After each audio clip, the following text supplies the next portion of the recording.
Hello everyone, నేను మీ Ashwitha. Welcome back to Ashwitha's recipes. ఈరోజు మన రెసిపీలో బ్రేక్ఫాస్ట్ రెసిపీస్ కోకోనట్ చట్నీ మరియు టొమాటో చట్నీ ఎలా ప్రిపేర్ చేసుకోవాలో చూపించబోతున్నాను.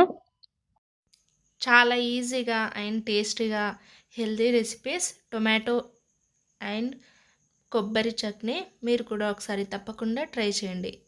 ఏ టిఫిన్స్లోకైనా చాలా టేస్టీగా ఉంటుంది. ముందుగా కొబ్బరి చట్నీ ప్రిపరేషన్ చూద్దాం. దీనికోసం ఒక పచ్చి కొబ్బరిని ఇలా చిన్న చిన్న ముక్కలుగా కట్ చేసి మిక్సీ జార్లో వేసుకోవాలి.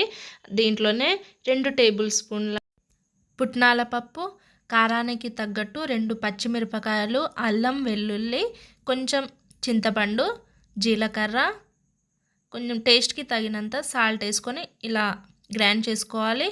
దీంట్లో వాటర్ యాడ్ చేసుకొని ఇలా గ్రైండ్ చేసుకున్న చట్నీని మనము ఒక బౌల్లో తీసేసుకోవాలి.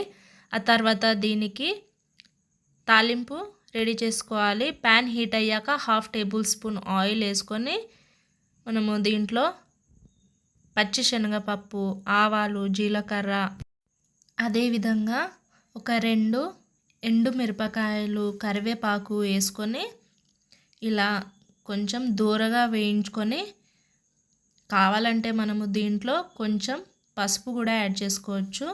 ఆ తర్వాత మనం రెడీ చేసి పెట్టుకున్నటువంటి పచ్చి కొబ్బరి చట్నీలో తాలింపు వేసుకుంటే సరిపోతుంది.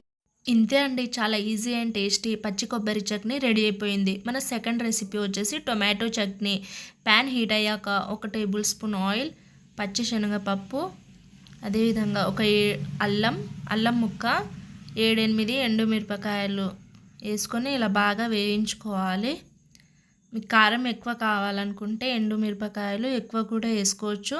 ఒకసారి ఇలా కలిపి ఇప్పుడు దీంట్లో మనము ఒక చిన్న ఆనియన్ కట్ చేసుకొని వేసుకోవాలి. ఆ తర్వాత ఇది కొంచెం కలర్ వచ్చాక దీంట్లో ఒక టొమాటో వేసుకోవాలి.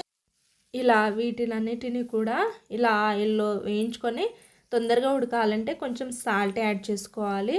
ఆ తర్వాత మనము దీనిని మిక్సీ జార్లో వేసుకొని వెల్లుల్లి వేసుకొని మిక్సీ పట్టేసి తాలింపు వేసుకుంటే సరిపోతుంది. ఎంతో రుచికరమైన టొమాటో చట్నీ కూడా మనకు రెడీ అయిపోయింది. ఇడ్లీ, దోశ, ఏ టిఫిన్స్లోకి తీసుకున్నా చాలా అంటే చాలా టేస్టీగా ఉంటుంది. మీరు కూడా కంపల్సరీగా ఒకసారి ట్రై చేసి మీకు ఎలా కుదిరిందో కామెంట్ సెక్షన్లో నాతో షేర్ చేసుకోవడం మాత్రం మర్చిపోవద్దు. ఫ్రెండ్స్, మన ఛానల్ని ఎవరైనా సబ్స్క్రైబ్ చేసుకోకపోతే సబ్స్క్రైబ్ చేసి పక్కనే ఉన్నటువంటి బెల్ ఐకాన్ని యాక్టివేట్ చేసుకోండి. ఈ వీడియో మీకు నచ్చినట్లయితే మీ ఫ్రెండ్స్ అండ్ ఫ్యామిలీ మెంబర్స్తో షేర్ చేసుకోండి. Thank you for watching. మరిన్ని రుచులతో మళ్ళీ కలుద్దాం.